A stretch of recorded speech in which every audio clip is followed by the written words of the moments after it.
రాష్ట్రంలో నిరుద్యోగ సమస్యలను నిర్మూలించడమే ధ్యేయంగా కూటమి ప్రభుత్వం పనిచేస్తుందని మాజీ ఎమ్మెల్సీ రాష్ట్ర ప్రభుత్వ గౌరవ సలహాదారులు షరీఫ్ స్పష్టం చేశారు. ముఖ్యమంత్రి చంద్రబాబు నాయుడు, ఐటీ విద్యాశాఖ మంత్రి నారా లోకేష్ బాబు నేతృత్వంలో యువతకు పెద్దపీట వేస్తూ రాష్ట్ర వ్యాప్తంగా విస్తృతంగా పరిశ్రమలను తీసుకువచ్చి ఉపాధి అవకాశాలను మెరుగుపరిచేందుకు అహర్నిశలు కృషి చేస్తున్నారని కొనియాడారు. యువత వచ్చిన ప్రతి అవకాశాన్ని సద్వినియోగం చేసుకోవాలని, ఉద్యోగాలు సాధించిన యువత తమ తల్లిదండ్రుల నమ్మకాన్ని నిలబెట్టుకోవాలని కోరారు. ఆంధ్రప్రదేశ్ మైనార్టీస్ ఫైనాన్స్ కార్పొరేషన్ ఆధ్వర్యంలో విజయవాడ పంజా సెంటర్లోని ముసాఫిర్ ఖానాలో మెగా జాబ్ మేళాను అత్యంత ఉత్సాహభరిత వాతావరణంలో నిర్వహించారు. ఈ ఉపాధి కల్పన కార్యక్రమానికి రాష్ట్ర వ్యాప్తంగా దాదాపు 2000 మంది నిరుద్యోగ యువతీ యువకులు తరలివచ్చారు.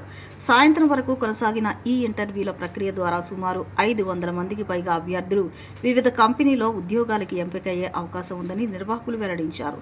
ఈ కార్యక్రమానికి ముఖ్య అతిథులుగా మాజీ ఎమ్మెల్సీ, రాష్ట్ర ప్రభుత్వ గౌరవ సలహాదారులు Sharif, minority finance corporation chairman Maulana Shaik Mustaq Ahmed హాజరై ఎంపికైన అభ్యర్థులకు ఉద్యోగ నియామక పత్రాలను అందజేశారు. ఈ సందర్భంగా వారు మీడియాతో మాట్లాడుతూ రాష్ట్రంలో నిరుద్యోగ సమస్యను నిర్మూలించడమే ధ్యేయంగా కూటమి ప్రభుత్వం పనిచేస్తుందని స్పష్టం చేశారు.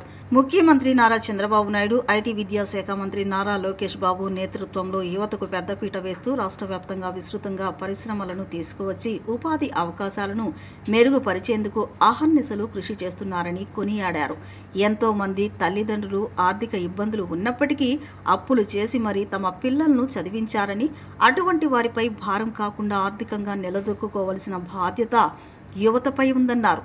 చిన్న ఉద్యోగమా, పెద్ద ఉద్యోగమా చూడకుండా లభించిన మొదటి అవకాశాన్ని రైలు ఎక్కే ప్రయాణికుల్లా అందిపుచ్చుకుని జీవితంలో ఉన్నత స్థానాలకు చేరుకోవాలన్నారు. ఈ మెగా జాబ్ మేళా వంటి సదుపాయాలను యువత పూర్తి స్థాయిలో ఉపయోగించుకోవాలని పిలుపునిచ్చారు. మైనార్టీస్ ఫైనాన్స్ కార్పొరేషన్ ఆధ్వర్యంలో మెగా జాబ్ మేళా నిర్వహించడం జరిగింది.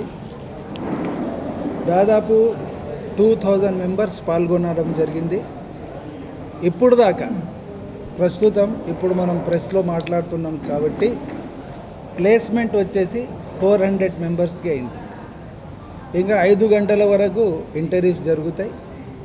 దాదాపు 500 దాటి మనము ఈరోజు మైనార్టీస్ ఫైనాన్స్ కార్పొరేషన్ ఆధ్వర్యంలో యువతకి ఉద్యోగ అవకాశాలు కల్పించడం జరిగింది. ముఖ్యంగా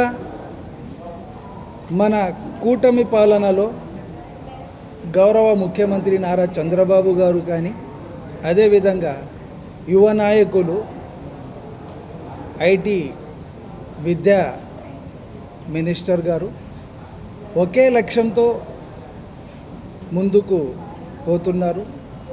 అది ఏమంటే రాష్ట్రమంతటా యువతకి ఎలాగో అలా ఉద్యోగ కల్పన చేయాలి, పరిశ్రమలు తీసుకురావాలి. అహర్నిశల్ యువనేత నారా లోకేష్ బాబు గారు కృషి చేస్తున్నారు. దాంట్లో భాగంగా ఈరోజు మైనార్టీస్ ఫైనాన్స్ కార్పొరేషన్ కూడా మన ఇనాగ్రేషన్ కార్యక్రమానికి మన గౌరవ మినిస్టర్ మైనార్టీ వెల్ఫేర్ కూడా రావడం జరిగింది. మైనార్టీ మినిస్టర్, లా మినిస్టర్ చేతుల మీదుగా కొంతమంది సెలెక్ట్ అయిన వాళ్ళకి అపాయింట్మెంట్ లెటర్స్ కూడా ఇవ్వడం జరిగింది.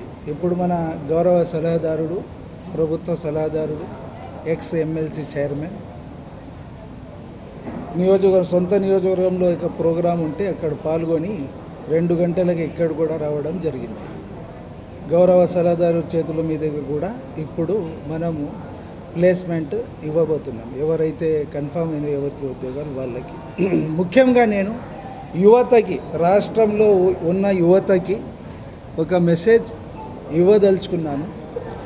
ఏ కంపెనీలో కూడా మీకు అవకాశం వస్తే సద్వినియోగం చేసుకోవాలి. ఏదోలే చిన్నది పెద్దది రావాలి వస్తుంది, కానీ ఫస్ట్ స్టెప్ ఏ స్టెప్ దక్కుతుందో ఆ స్టెప్కి మనము యూస్ చేసుకోవాలి. ఫర్ ఎగ్జాంపుల్, ట్రైన్ ప్లాట్ఫామ్ నుంచి స్టార్ట్ అయిపోతుంటుంది. ఎవరైతే అడ్జస్ట్ చేసుకొని ఒక మెట్టు మీద కాళ్ళు పట్టి వేసి ఎక్కాలా గమ్యాన్ని చేరుకోవాలని ఆలోచన ఉండేవాళ్ళు కొంచెం కృషి చేసి కష్టపడి కూడా ఉంటారు. ఆ తర్వాత సీట్లు కూడా అక్కడ అడ్జస్ట్ అవుతాయి, బర్త్ కూడా దక్కుతుంది. అదేవిధంగా ఏ కంపెనీలో ఏ అవకాశం వస్తే కూడా దీనికి సద్వినియోగం చేసుకోవాలని యువతకి నేను కోరుకుంటున్నాను. అదేవిధంగా ముఖ్యం యువత ఆలోచించాలి. తల్లిదండ్రులు కష్టపడి కొంతమందికి అయితే ఫీజు చెల్లించడానికి కూడా అర్హత లేనప్పటికీ కూడా వాళ్ళు కష్టపడి అప్పు తీసుకువచ్చి కష్టపడి మిమ్మల్ని చదివించారు. మీరు తల్లిదండ్రుల మీద భారంగా నిలబడకూడదు. తల్లిదండ్రులకి మీరు సేవ చేసే వయస్సులో సేవ చేయాలి. అది చేయాలంటే మీరు బలంగా ఉండాలి. ఆర్థికంగా బలంగా నిలబడాలంటే ఏ అవకాశం వస్తే కూడా దానికి మిస్ చేయకుండా యూస్ఫుల్గా చేసుకోవాలని నేను కోరుకుంటున్నాను. ఆ రకంగా ఎవరైతే యువత చదివి తమ కాళ్ళ మీద నిలబడాలనుకుంటున్నారో వారికి ఉద్యోగ అవకాశాలు, ఉపాధి అవకాశాలు కల్పించడంలో ఈనాడు ఈ రాష్ట్ర ప్రభుత్వం అత్యంత ప్రాధాన్యత ఇస్తుంది.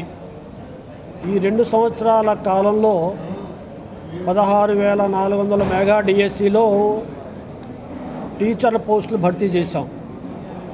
7,000 మంది పోలీస్ పోస్టులను భర్తీ చేశాం. అంతేకాకుండా ప్రైవేట్ వ్యక్తులు ఈ రాష్ట్రంలో అనేక వ్యాపార వాణిజ్య పరిశ్రమల్లో సుమారుగా 23,000 లక్షల కోట్ల రూపాయలు పెట్టుబడి పెట్టారు. రాబోయే రోజుల్లో ఈ పరిశ్రమల ద్వారా ఏవైతే దేశ విదేశాల నుంచి ఈ రాష్ట్రానికి పెట్టుబడులు వచ్చాయో దాని ద్వారా సుమారుగా 20 లక్షల మందికి రాబోయే రోజుల్లో ఉద్యోగ అవకాశాలు దొరికే అవకాశాలు మెండుగా ఉన్నాయి. అదే కోవలో ఈరోజు మైనారిటీస్ ఫైనాన్స్ కార్పొరేషన్ గతంలో కూడా నాడు తెలుగుదేశం ప్రభుత్వ హయాంలో కూడా 2014-19లో మైనారిటీస్ ఫైనాన్స్ కార్పొరేషన్ ద్వారా జాబ్ మేళా నిర్వహించారు. ఆ రకంగా అనేక మందికి ఉద్యోగ అవకాశాలు కల్పించారు. అంతేకాకుండా పోలీస్ ట్రైనింగ్ కూడా నిర్వహించారు. మరి టీచర్ ట్రైనింగ్ క్యాంపులు కూడా నిర్వహించారు. ఆ రకంగా ప్రభుత్వ పరంగా వచ్చే కాంపిటేటివ్ ఎగ్జామ్స్లో కూడా మైనార్టీ పిల్లలకి తరబిది ఇచ్చి శిక్షణ ఇచ్చి ఆ ఉద్యోగాలను పొందే రకంగా కూడా ప్రయత్నం చేశాం. కానీ గత 5 సంవత్సరాల వైఎస్ఆర్సీపీ ప్రభుత్వ హయాంలో ఈ జాబ్ మేళాలు కానీ, ఈ మెగా డిఎస్సి కానీ, పోలీస్ రిక్రూట్మెంట్ కానీ, మరి ప్రవాసాంధ్రులు కానీ, విదేశీయులు కానీ, మరి పక్క రాష్ట్రాల వాళ్ళు కానీ, పెద్ద పెద్ద పెట్టుబడిదారులు కానీ ఎవరు రాలే. వచ్చిన పెట్టుబడులన్నీ కూడా మరి ఆనాడు మనం పెట్టించిన పెట్టుబడులన్నీ కూడా వాళ్ళు పెట్టకుండా వేరే రాష్ట్రాలకు వెళ్ళిపోయారు. బట్ ఆ రకంగా విధ్వంసం జరిగింది గత ప్రభుత్వంలో. కాబట్టి ఈనాడు ఉద్యోగ అవకాశాలు మెండిగేస్తే యువకులు చక్కగా ఉద్యోగాలు చేసుకుంటారనేది ఈనాడు తెలుగుదేశం కూటమి ప్రభుత్వం యొక్క ముఖ్య ఉద్దేశం. అందులో భాగంగా ఈరోజు మైనారిటీస్ ఫైనాన్స్ కార్పొరేషన్ ద్వారా జాబ్ మేళా నిర్వహించిన మా చైర్మన్ మరి మౌలానా ముస్తాక్ అహ్మద్ గారిని నేను మనస్ఫూర్తిగా వారిని అభినందిస్తున్నాను. వారు ఏదైతే ప్రయత్నం చేశారో ఆ ప్రయత్నంలో భాగంగా ఆన్లైన్లో 1,250 అప్లికేషన్లు మరి సబ్మిట్ అయినాయి. ఈరోజు మరి 750 అప్లికేషన్స్, మొత్తం 2,000 అప్లికేషన్స్ ఈనాడు వచ్చినాయి. దీంట్లో మరి సుమారుగా 1,500 మంది ఇప్పటికి కూడా ఇంటర్వ్యూలో ఉన్నారు. 400 మంది సెలెక్ట్ అయ్యారు. 5 లోపులో ఈ సంఖ్య 500కు రావచ్చు. ఆ రకంగా మరి ఇంటర్వ్యూస్ జరుగుతున్నాయి. కాబట్టి 500 మంది పిల్లలకి ఇందులో నాన్ మైనార్టీస్ కూడా ఉన్నారు, హిందూ సోదరులు కూడా ఉన్నారు, హిందూ సోదరులు కూడా ఉన్నారు. కాబట్టి కులాలకి మతాలకి అతీతంగా ఈనాడు ఎవరైతే ఇంటర్వ్యూకి వచ్చారో వాళ్ళందరినీ కూడా ఇంటర్వ్యూ చేసే రకంగా ఆయా సంస్థలు మరి ముందుకొచ్చాయి. ఏవైతే సంస్థలు ఈనాడు మరి మైనారిటీస్ ఫైనాన్స్ కార్పొరేషన్ పిలుపు మేరకు ఇక్కడ వచ్చి వాళ్ళ సంస్థలో ఉద్యోగాలు ఇవ్వడానికి ఇంటర్వ్యూ చేశారో వాళ్ళని కూడా నేను మనస్ఫూర్తిగా అభినందిస్తున్నాను. ఎవరైతే ఇప్పటివరకు సెలెక్ట్ అయ్యారో వాళ్ళందరినీ కూడా నేను మరి కంగ్రాచ్యులేషన్స్, శుభాకాంక్షలు తెలియజేస్తూ భవిష్యత్తులో ఇటువంటి కార్యక్రమాలు ఇంకా బాగా ఇంకా ఎక్కువగా చేసే రకంగా మైనారిటీస్ ఫైనాన్స్ కార్పొరేషన్ వారు చొరవ చూపెడతారని నేను విశ్వాసాన్ని వ్యక్తం చేస్తూ సెలవు తీసుకుంటున్నాను.